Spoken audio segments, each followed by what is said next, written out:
mummin ja ukin taloprojekti, se vaan etenee pikkuhiljaa. Mennäänpäs vähän kurkkaamaan, mitä täällä sisällä oikein näyttää.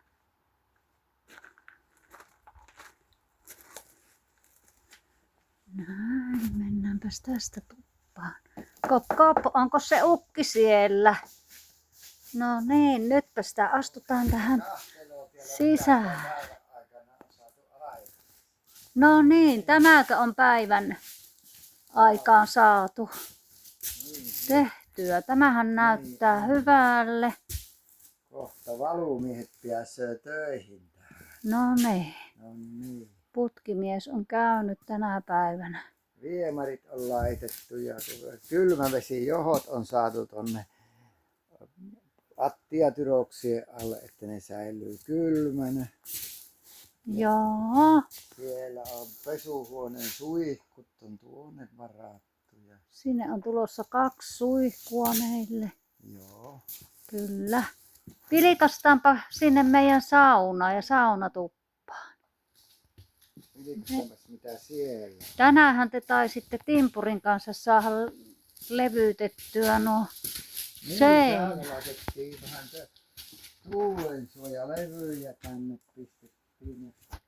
Huomenna tulee putkimiehet tähän laittamaan saman työn tekemään kuin tänään putkimiehet teki tuonne päätalon puolelle. Eli täällä on viemareiden ojat kaivettuna ja tähän saadaan huomenna putket ja kylmävesijohdot paikalleen. Eli meillähän on tulossa se sauna tähän ja saunassa oikein ihana tuo iso ikkuna noin. Siitä on mukava tuossa kun saunan lautella istuu, niin mukava katsella noita maalaismaisemia. Mutta entäs ja saunatuva? Sitten kuulkaapas kun katsotaanpas tuota saunatuvan ikkunaa. Mitäpäs siitä tuumaatte? Siinä näkyy. Se näkyy kuule siitä kauas, näkyy kauas. 3 kilometriä näkyy tuonne tästä saunatuvan ikkunasta.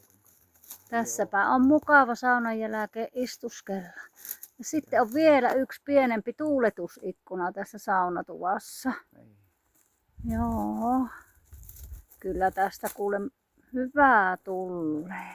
Käypäs katsomassa tuolta takaa pihan puolelta, millekä tämä näyttääpi.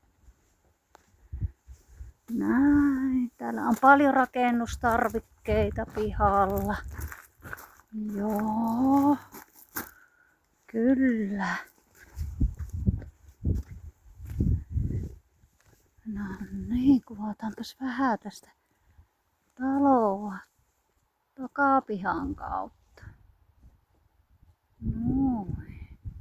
Tästä se vaan meidän ainoa koti valmistuu.